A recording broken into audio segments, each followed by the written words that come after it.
Welcome to this episode of the YVR REMO show. This episode was taped just a couple months back, right in the middle of the COVID crisis, and we were so fortunate to have a friend of the show and a personal friend of mine come on. He is a person who has an incredible work ethic, has an eye for design, and has really worked his way into a very interesting place in the marketplace that people have a lot of questions about. The guest of the show today is DJ Denner, and DJ has become a renowned real estate agent for primarily luxury real estate properties, but not just properties, a luxury real estate experience. Primarily located in the Vancouver area, DJ has been doing this for years, has an incredible team, shares his backstory on how he got to where he's at, and he also explained that why luxury isn't really about a price tag, but more about a level of experience. So if you're interested in understanding kind of behind the scenes of a fantastic real estate agent and how he got to where he is and what that experience is, make sure to stay tuned. Of course, if you're liking the show, make sure to provide feedback. Give us a thumbs up, subscribe, share, comment. Let us know if you like it, and I hope you enjoyed today's episode.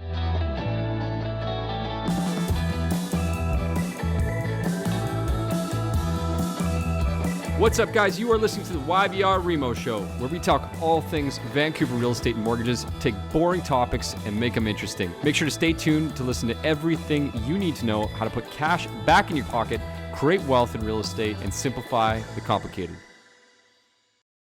How's the break been, DJ? How have you been treating yourself? It's been good. It's been good. I mean, obviously, there's a lot of bad things happening in the world, but I'm fortunate to have this time. You know, Steph's pregnant. My wife's pregnant. So it's awesome to be able to spend this time with her and to just like kind of go through this process with her. This is our first child. So it's been really cool to go on our long walks, to talk, to help her when she needs it. It's really cool. Yeah. So always trying to, that's just me. I'm always trying to find the bright side of things. Hey, my man, you've been up on the bike. I see you've also been exercising a lot right now. So getting fit and ready to take on that spring summer market that's coming up.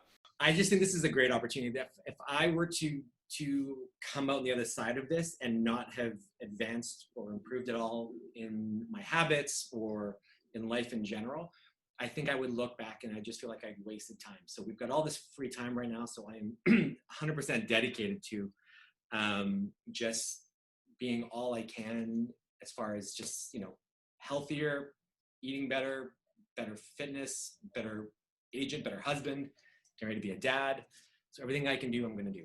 All good things right now, man. And it's interesting because I've heard such a polar opposite ends of the spectrum on that side. I've heard some people talk about how you have to come out with something or you should. And then I've heard the other side take the time to relax. So I think what you just said right there is really interesting. And you had a key point about, it's not necessarily starting a new business or something crazy, but eating better, running or exercising a little bit. You've got the time. Why not, man? So it's good to hear that and focusing on your relationship and family, I imagine.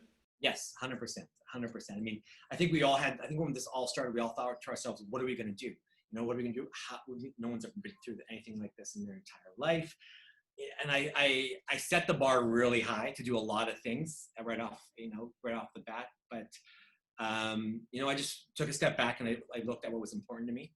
And yeah, I just kind of made a list of things that were important that I wanted to improve on the other end. And so far so good. I think a lot of people should listen to that and what you just said right there, which is what a lot of high performers and we are defining successful people in our space, in our industry, push themselves so hard to the edge of burnout because they are that A personality. They want to go all the time, and not just in real estate, in many industries. And for you to just recognize right away that you had that feeling and you pulled back. How did you recognize that, and how did you pull back without feeling bad? That's the biggest thing. I think you can't feel bad. I'm typically the type of person that when I set a goal, if I feel like I am not getting there fast enough, I will beat myself up. I will be very hard on myself. But over the years, I've gotten better at that, and I think I've gotten really good at identifying that feeling. That when I am being hard on myself, just to take a step back, writing things down makes a big difference in my life. My brain, I've got a million things going on all the time. So what I found is for me, writing things down and putting it on paper in front of me helps me see what's really going on. And so to answer your question, when I got that feeling of being overwhelmed or not doing as much as I wanted to, I just kind of wrote down what I wanted to do, and I gave everything like a slot during the time of the week. So I got rid of what I didn't really want to do, what wasn't really important, and I focused on what was important, and I wrote it down about 5 things, and I just do those 5 things throughout the week. Fantastic. That is such valuable information for anyone in any business or any life point to think about that, writing it down and just hitting it based on level of importance. So for anybody tuning in right now who doesn't know DJ, let's go a little bit backstory on your business side, and we can dig into some of the personal piece as well. So DJ, you're currently a real estate agent based in West Vancouver at Angel Hasman and Associates, one of the very highly and well-regarded firms in that area. And you've been in real estate now for 9 years, since 2011. But obviously where we're at today, it didn't start there. And we're going to get back to this in a quick second. But when I talk about you, I think honestly, I constantly think about experience. I think about perfection. I think about performance, and I think about focus. So on that note, what I want to ask you is, going into this unique time that we're in right now, I imagine you're still staying in touch with people. You're still talking to your clients, and I think you mentioned to me that they're never past clients. They're always clients and friends. What was your thought around that, first and foremost? Am I missing the mark there? I mean, nothing really changed. We should always be keeping in contact with our clients regardless. We've got, with my assistant Madison, what we do is we have it set up so we've got touches set up with our clients. So, their 1 month anniversary in a home, their 6 month anniversary in a home, their 1 year anniversary in a home, their 2 year, that never changed. So there's that system right there is in place. And other than that, I think I've always just really liked people. I think that's my biggest asset in this business, my biggest skill set, just really enjoy people. So I made it a point to reach out to at least 3 to 5 clients every day just to check in and see how they were doing. What were the responses from those people? Lots of emojis, happy faces, filling me in on how the kids are doing. I think it's just been from a personal, from a relationship standpoint, nothing's really changed. I'm still here for them if they need anything, and sensitive if they need help with anything as well. Right. So, and did people expect to hear from you, your real estate agent, during this time? Or was that a little bit of a surprise to them, or? I don't think so. I mean, I do. It's so easy to send a text now again. When I first started this business, I remember it was unprofessional to send a text, right? You had to pick up the phone, which I still love doing, but it's so easy to pick up your phone and text clients. So, and just a simple hi, let them know you're thinking about them. Because the key to success in real estate, I really believe this, is that the relationship doesn't start until the deal is done. That's what you have to remember. A lot of people, and I hope this has changed, but a lot of people will have this great relationship with their clients, and once the deal is done, they sort of fade away. For me, the best way to think of it is the relationship really begins once the deal is done. And that's when your clients really care.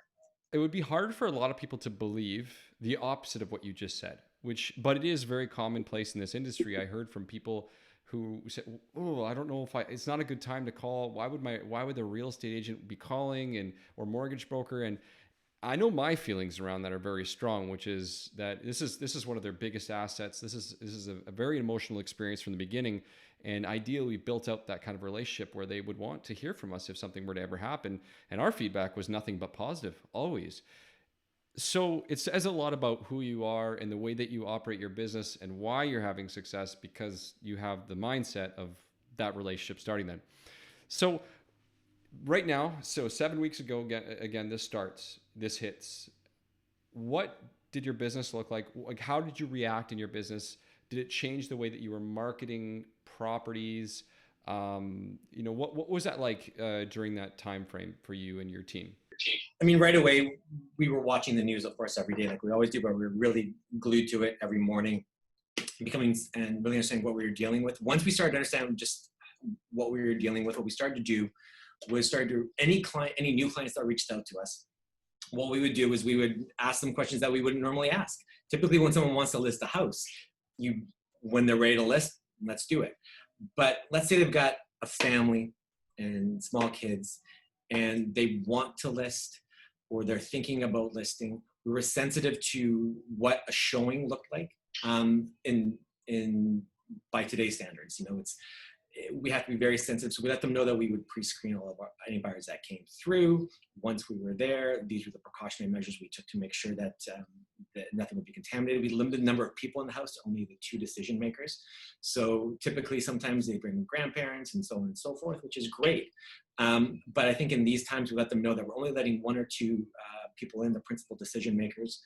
And so that changed as far as how we pre-qualify showings and how we conduct our showings. We wanted our clients to know that they would be safe. Also timing. Some people needed to list right away. Some people had some time. So if they could, then we would wait a bit to see how things would play out. As far on the technology front, nothing's really changed. We have been doing the Matterport VR technology virtual reality walkthroughs for a few years now, since 2017. So we were one of the first ones to do that. So we've always had that technology in place. And it gave us actually the ability to showcase it right away, to show our clients through social media that we're ready to go. We've got this technology. People can tour through your home like they would walk through the streets of Google Earth if they're comfortable with that.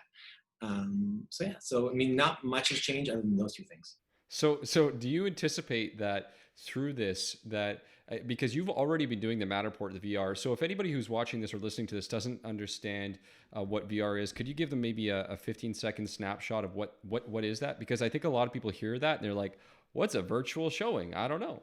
So basically what it is, it's the best way to compare it, the best way to describe it, would be that it is like Google Earth. Just like when you're walking down the street, not Google Earth, Google Maps. When you're walking down the streets, you can just click little circles, little arrows, and you can move around the house. But what's great about it is, unlike a photo where they have those photos where you can pan left to right, unlike that technology, which is dated now, you can look up, you can look down, you can look in any direction you want. You can get in the elevator, you can go up, you can go down. It really makes you feel as if you're in the home. And you can actually also, if you have VR goggles, you can snap your phone into your VR goggles and you can walk around in the same fashion. So It's pretty handy. For us, we initially started using this technology because we realized, especially with buyers from mainland China, a lot of the time the husbands were still living in China and the families were here. So when the wife and the kids wanted to include the husband, the dad in this scenario, in this purchase, what they would do is they would be able to send this technology to them and they could walk around. And actually in Asia, this VR technology is quite common. So for them, it's not out of the ordinary to have a pair of goggles and be able to walk around and check a house out. So we've had a few decisions made this way. So my question for you right off the bat on that note is, do you think that, because for you, nothing's changed as far as marketing is concerned right now. You mentioned to me that you've been doing this for something like 5 years, this Matterport VR designer, since it was out. But do you think this changes as the real estate industry as a whole? Do you think more people adopt this type of technology? And if so, is this good for the industry? Is this good for buyers? What do you think there? I think it's good. I think technology is good when it comes to marketing. Anything that can help expose the property, I think is good for it. I don't think it's going to change the way people buy homes, because at the end of the day, buying a home is an emotional process. People don't walk into a house and be like, oh, I love the dollar per square foot here, and they don't just see some pictures on the internet a lot of the time and just make the decision that way. People have to walk in and feel the home. So I think the technology does is it allows people to get a sense for the space first, for the home first, before booking that showing and seeing it in person. So I think that's probably one of the biggest advantages of that technology. It eliminates the looky-loo, so to speak. Okay, no, that's fair. That's fair. And in the luxury space, which is where you're obviously heavily focused, the West Vancouver, is that fair to say? Really, we sell anything from condos all over, but definitely we're fortunate enough to do a lot of the higher end stuff as well. Perfect. So a lot of the higher end, and I know you have a team that handles all sorts of different property types, so we'll get right into that too, because I certainly want to talk about the team piece. I guess my thought on that is just kind of working with different types of buyers myself, anyone who's purchasing their first condo in the Valley, up to a family working with you on a higher cost purchase in West Vancouver. We often see, and don't get me wrong, I've seen many agents do a phenomenal job at every price point out there. But we often see a lot of these technologies kind of start at the high level and then find their way down. And it partially could be due to cost or entry point. But as a lot of the video pieces have become a lower cost, we've seen so many incredible videos and so many cool things coming out there. And I know that's a piece that separated you. My question about that really for you, DJ, is I know that there's something more to buying and selling a house than just quite simply a video. So let's talk a little bit about that experiential piece. Like, what to you makes a luxury experience? I know that's a big question. That's a loaded question, but It's something we get, something I get a lot, and I think what's important to recognize is that luxury is not a price tag. It's 100%. It's a level of service. So the way I've thought about it before was, think of hotels, right? I mean, you can stay at for example, the Westin, which is a great hotel. You know, you're going to get great service. You're going to get, but there's a difference in the level of service and what can be expected from staying in maybe a more higher end hotel. So that's what we try to do. We try to deliver better than expected service. Just try to blow them away. And so really by any means, I mean, real estate isn't a price tag. It's a white glove level of service that we just offer to everybody. So. Okay, no, that's actually that's good. The hotel analogy, I think, is a fair one, especially as it pertains to real estate, and you can always tell the difference. And it's not defined by price point. You're right. Sometimes you'll find a hotel that's the same price point. It could be a boutique that you just walk in there and everything is just ready, and you just walk in.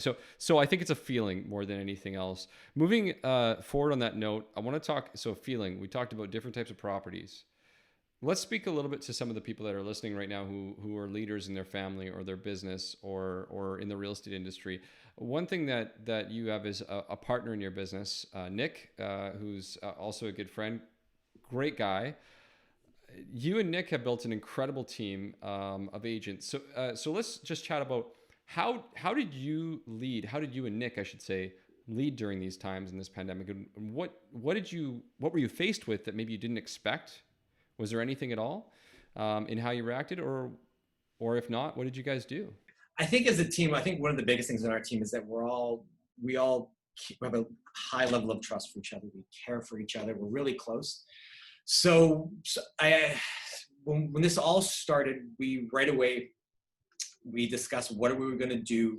I mean, we've kind of already touched on this as well. What we're going to do. I mean, we just advise the guys, stay on top of your showings, or stay on top of your on clients, keep in contact with people. 5 of us all together brainstorm like crazy. We're never happy just kind of sitting back and watching things happen. So we brainstorm ideas. How can we help? What should we say? If someone's had an experience or had a question, we tackle that question together. Sometimes we'll bring it up in a Monday morning meeting over Zoom. What happened and how they tackle that. So right off the bat, there's things that you're saying that I don't think you think are a big deal, but there are, and I noticed them right away. And the first one that I picked out right off the bat was communicating with each other immediately and talking about it openly. So I've heard from certain people in different companies and teams where that didn't, believe it or not, that didn't happen, DJ. It did on our team, but it wasn't a regular occurrence. So instantly your mind is probably, okay, we've got an issue. We all need to talk about it. What's going on here, right? So if you're listening to this, take note. If you have an assistant or a team or a company or you're a manager, listen to that, communicate upfront with people and talk to them. I think that's absolutely massive. The second thing, right off the bat, you said that you guys all brainstormed. So it wasn't the DJ show. It was the Niaxu Dinner Group show. Yeah. So I think one thing that we stress on our team is that this isn't a meeting to check in on everybody. We're not here to make sure everyone's doing their job. You guys are all incredible at what you do. You guys you have incredible skill sets.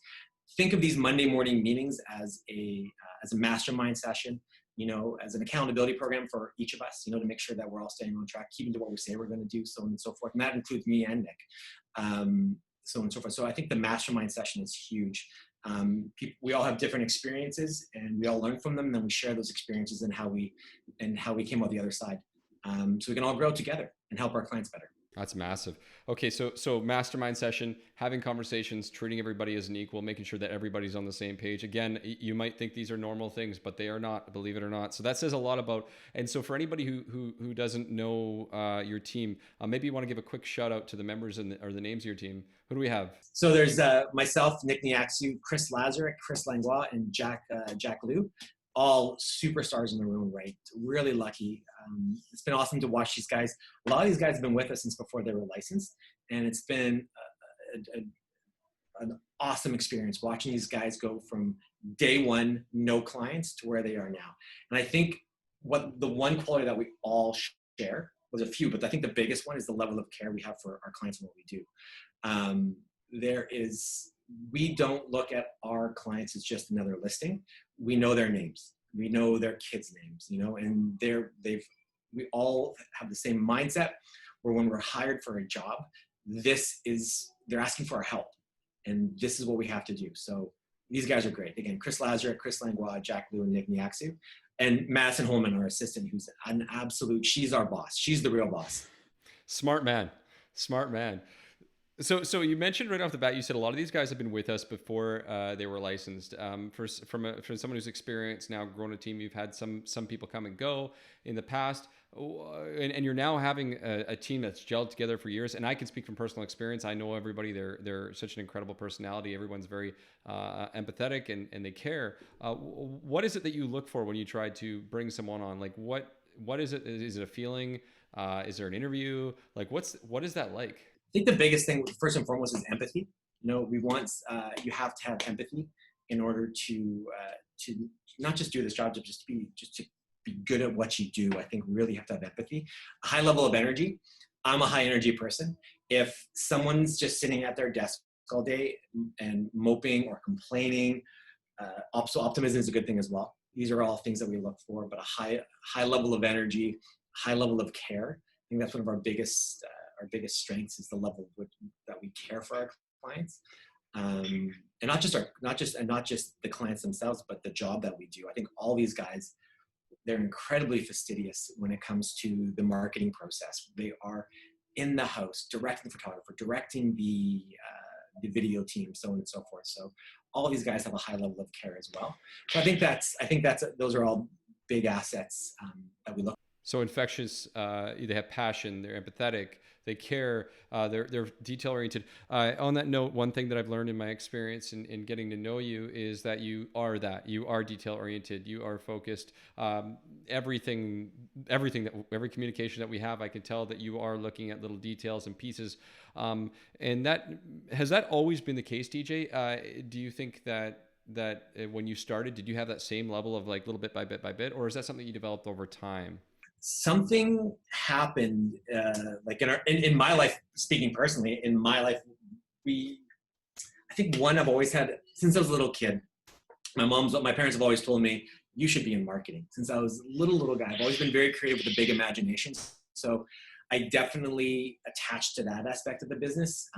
It was really fun. Most of the stuff that we do, like from the website, is a lot of the creative stuff is I help with, because I love that part of it so much. But that high level of energy, I think I've always had it.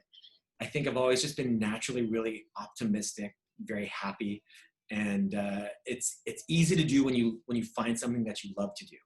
And that's the great thing about real estate.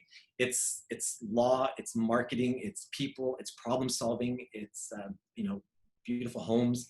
It's all these things that I love, all wrapped into one. There was a question that was asked to me, and it's not about, we don't want to predict the future here today. That's not what we're here to do. We're here to focus on what's happening right now. But just from a process standpoint, someone asked me, they said, where does he even start when it comes to pricing some of these homes? Someone was saying, well, I think when it's a townhouse or a condo in X area, that's maybe not unique, or there's similar properties, it's a lot easier. But if you have a property on the hillside that, nothing around there has sold for 10 years, where the heck do you even start, man? Where does that even begin? I'm actually originally not from West Vancouver. My career began in Pitt Meadows, Maple Ridge, where I'm born and raised. So I was lucky to have some great mentors out there. My parents were realtors. Justin Hennessy was such a great mentor to me. He should have been a lawyer, taught me everything I need to know about contract law. He's still to this day a great mentor. So for me, point being is that when I landed here a few years ago, that was definitely a challenge. How do I price these homes? What do I do? And I became obsessed with it. I became obsessed with knowing every inch of my marketplace, to the point now where, remember, I Googled how to get here my first time from Plymouth to West Vancouver. And now I know this place like the back of my hand. I know, I hope this doesn't sound creepy, but I know who lives where, who bought what house was built when. It's an obsession. I think of homes in West Vancouver as like collecting cards, like baseball cards. I used to collect baseball cards as a kid. And that's what it is. It's just, I cut this information to the point where I'm driving around and people ask me a question about a house and I can tell them, what it's sold for, so on and so forth. So going back to answer your question now, I became hyper focused on my marketplace, obsessed with it and every inch of it. So to the point now where in West Vancouver, you can have a $20 million home next to a $5 million home across the street from a $3.5 million property, right? So it's very different here. It's not so cookie cutter. And so what I always tell my clients is that the valuation process is two parts for me. It's one part stats and one part gut. So what happens is I take similar properties in certain neighborhoods and I take that range and I figure out the range, right, where I want to be. Then it's my gut that helps fine tune the needle to where it needs to be. We also take into consideration our clients' goals. What do they want to achieve and if they're realistic, and we can adjust a little bit on either side. But for the most part, our opinion of value is always pretty much bang on. When we go to the client's house, sometimes things change a little bit and we might have to push the needle a little further, but we always let our clients know the honest truth from the beginning, and then we develop a strategy. Would you say that in the pricing of a property or a unique property like that, it is substantially more, and you could disagree with me, just out of curiosity, more subjective than objective? I know there's a statistical component to it. Yeah, I think that it comes back to what I talked about almost with when you're looking at this property, it's tough. There's no two homes alike in West Vancouver. It's very rare, right? There's no two homes alike. So you really have to take a look at a few different aspects, like the lot size, the size of the home, the age of the home, the view, right? How do you determine the value of a view, right? I would love to know that. It all kind of comes together, and it's based on this one part stats, one part gut, but also knowing your market so well, being in these homes, seeing them firsthand, seeing what they trade for, and really just understanding the market to a point where when you walk into a home, sometimes you know it right off the bat. You just know what it is because you've dedicated your time to your craft. Okay, so we're going back. Let's just say in your journey, maybe not all the way 9 years ago, because we're a little bit further on in your career. You've kind of hit to the point where you're working through West Vancouver, and you've got your first listing. What year was your first listing in West Vancouver? Do you remember? Yeah, so when I first started in West Vancouver, it was 2011. I started September 5th, 2011, and I set my goal for my first two listings on November 1st, 2011. Because the reason being was Angel Hassman gave me like a month and a bit of free rent in our office space, and I had no money. So I had to get a listing. I had to get business by November 1st. So I worked. I had my vision board in front of me on my desk, and I looked at it, and I had an image. I had Googled West Vancouver homes and took two images and put new listing banners across them. And I focused on that. And above that was November 1st, 2011. And on November 1st, 2011, I had signed two listings, one at 10 a.m. and one at 12 and one at 4:30. And one was 4 million, one was 3.6. And we ended up signing the one for 3.6 in 16 days. Unreal. So now it's life changing. Let's just fast forward from then until now. DJ is there's a lot to put in it right now. So there's a lot I learned, and we're gonna have a separate conversation about all that stuff as we round up. We're gonna round out here in a little minute. But you're walking into a home then compared to you're walking in a home now. You're talking to a seller or a listing agent. I would like you to know. Tell me, is the first thing that comes to your mind, what is the one thing that you're doing today that's almost the same as what you did then? What is the one thing that you're doing right now? I don't want to sound cheesy, but it's honestly just like it's just how much I like people. That's just the biggest thing. And it's Okay. this sense of helping. That's been the biggest thing. I think that's always been, even whether you have one listing or 15 listings, I think I know everybody's name, I know their story, I know where they're at, what their goals are. And I feel incredibly grateful that they've chosen me to help them. So that sense of responsibility, I think, is also a part of it as well. So a sense of responsibility and level of care has never changed. And I guess That's it. also energy is energy and optimism. That's perfect timing. I had a post last night about passion. You can't fake it. And I to this day, you can't make that up. Doesn't matter if you sell one home or 50 homes. So that's a good one. Okay, right away. Next thing off the top of your head, the biggest change, the biggest thing that's different now when you're selling a home or listing a property. Who I am now compared as a professional compared to who I was then, I'm hyper focused and incredibly passionate about. I always picture older DJ. I always picture older DJ, and what does he look like, and also the future vision of myself as a professional, or even as a dad and a husband. I'm always seeing what does that look like, and I love to see what I need to tweak and what I need to fix. And so for that reason, a lot has changed for the better, I hope. Confidence, I think, is a big one. Confidence is a big one. That one has definitely changed a lot. Not being from West Vancouver, and it's a very close community here. So that's helped a lot, getting to know people and befriending people. My colleagues in this industry have been fantastic. When I came into this, I had a ton of respect for